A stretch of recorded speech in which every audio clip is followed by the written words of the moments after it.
Hi everyone, welcome to my tech channel. In this video we'll continue working with new rules. I will create a template and substitute some words in that template, so that's a little bit more useful than what we saw in the last video where we were just outputting some text to a file.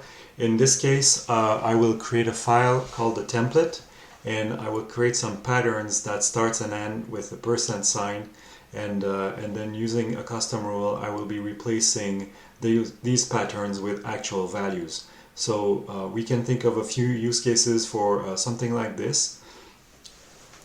So the first thing I want to do is create, like I already did, the template, and then I create a build file in the same folder to make this a package, and I declare a file group with the file template.txt as the source, so I can use this template in other rules.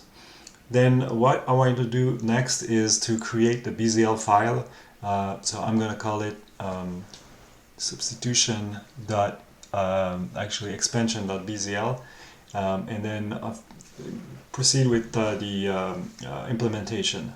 So just like in the first example of a rule, we create a function called the name of our rule underscore impl, which will return the default info where the files equal a data depth set constituted with the this is a list of our output files, and I declare my output files using ctx.action to declare file, and then I use ctx.action.expand template in order to populate the file that I just created. So first line 2 declares a new file, and then line 3 calls the expand template function to populate the file using the text from the template.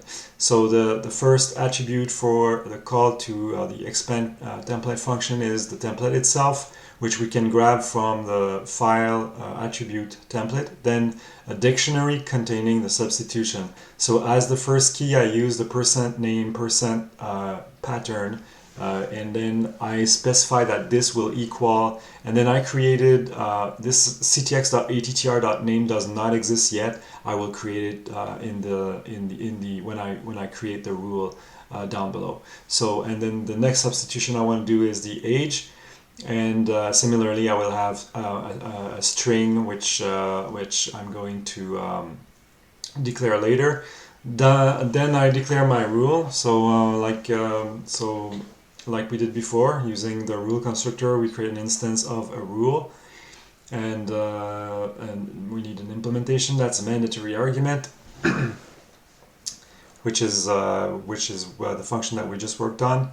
And the attributes, we will need a bunch of them. So we need a name. That will be a mandatory argument. We want the users to be forced to input a name. And we need an age. That's also going to be a mandatory argument. And finally, we need a template.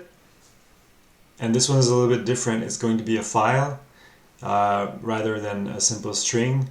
And so we'll create it slightly differently with the attr.label function. It's still mandatory, and we need to specify that we want to allow single files, otherwise Bazel will expect a group of files or a list of files. So once we've done that, we can go back to our build file and create our target with our rules. So first we need to load the rule that we just created in the BZL file, and it was called expansion.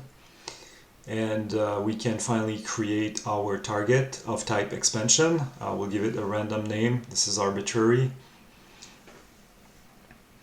Let's call it expand template, and the template will be, and then we can grab the template file group target that we created earlier from the template expansion package.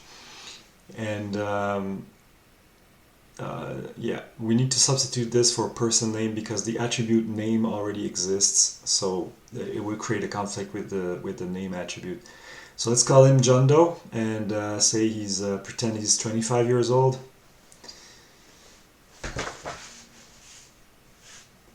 And there you go, 25.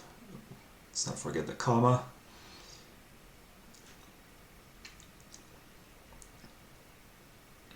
And then we can try to Bazel build that target. But before that, let's not forget about the visibility. Like we did in the previous demonstration, we have to set the visibility because by default, the targets in the packages are not visible to the whole workspace. So we have to, in this case, I set it to public, so that's going to make this target visible to everything. And then we should be good to go. Oh, what's going on? Oh, okay, so this is probably because I have a typo, an error. So here, this is not action, it's actually ATTR. Let's try it again. And now it's working. So let's see what the contents of our file is. There should be John Doe as the name and 25 as the age. And there it is. So I hope you liked this video. Don't forget to like and subscribe, and thanks for watching.